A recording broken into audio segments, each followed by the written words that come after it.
భార్య ఉంది, నా పిల్లలు ఉన్నారు అని చాలా మంది మనుషుల మీదే ఆధారపడతారు. కానీ వాక్యం సెలవిస్తుంది, యేసయ్యే నాకు ఆధారం. Jesus is my support. దేవుడే నాకు సపోర్ట్. నాకు రైట్ హ్యాండ్గా దేవుడే ఉన్నాడు. ఎవరు నన్ను ఆదుకోరు. అందుకే 3 పాయింట్లు మీకు చెప్పాలని సిద్ధపాటు కలిగి వచ్చే. నెంబర్ 1 పాయింట్, నీ భారము భరించే దేవుడు. దేవునికి స్తోత్రం. ఇక్కడ కూర్చున్న మన మనసులో చాలా వరకు ఆరోగ్యం బాగోలే. కొంతమందికి మనసు నెమ్మదలేదు. కొంతమందికి చేతిలో డబ్బులే లేవు.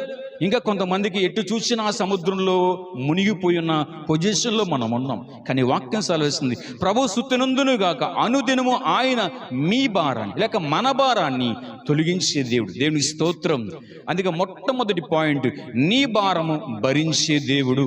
ఒక్క మాట మీకు అర్థమవటం కోసం చెప్తాను. బాగా ఎండ విపరీతంగా కాస్తుంది.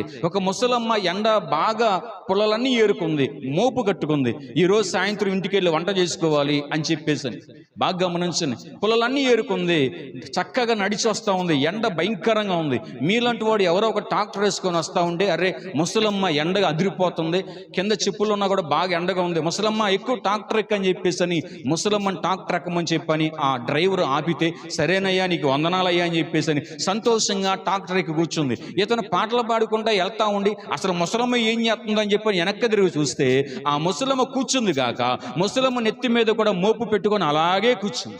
ఆయన అక్కడ ఆపేసి, అమ్మా ఎర్రగా ఎండ కాస్తుంది, నడవలేకపోతున్నావు కదా, వెనక మళ్ళీ డిక్కీ ఉంది, దాంట్లో పడేసుకోవచ్చు, లేకపోతే నీ పక్కకు జరిగి, అర్థమైందని దాని పక్కకు జరిగి నువ్వు కూర్చుని నీ పొలాల మోపు పెట్టుకోవచ్చు కదా, నీ నెత్తి మీద ఎందుకు పెట్టుకున్నానని చెప్పేసి అంటే ఆమె అంటుంది, నా బరువు నేనే మోస్తా, నా ఏడుపు నేనే ఏడుస్తా, నా దిగజారిపోయిన బతుకు నాకు చాలు అన్నట్టుగా చెప్పింది. కానీ వాక్యం సెలవుస్తుంది, నీ భారము భరించే దేవుడు యేసే.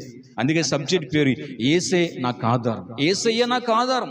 ఎవరు లేరండి. చాలా మంది చేతిలో చేసి ప్రమాణం చేస్తారు, భార్యాభర్తలు ఇద్దరు కూడా చచ్చిపోయేంతవరకు నేను విడిచిపెట్టినాడు. ఎవరు ముందు వెళ్ళిపోతారో, ఎవరి మధ్యలో ఉంటారో తెలియదు, అసలు ఎప్పుడు వదిలిపెడతారో తెలియదు.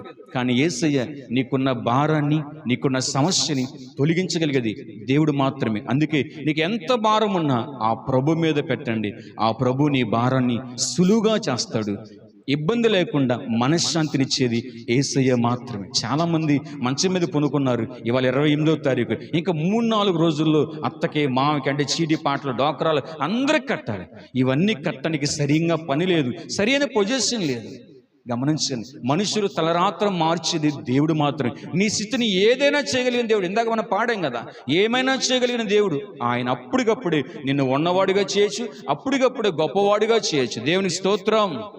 అందుకే నీకున్న భారం ఏదైనా సరే, మనుషులు చెప్పలేని బాధైనా ఆ ప్రభువు తెలియపరిస్తే ఆయన్ని కన్నీరు తుడిచే దేవుడు, ఉన్నతమైన ఆశీర్వాదంతో నింపగలిగిన సజీవుడి. నెంబర్ 1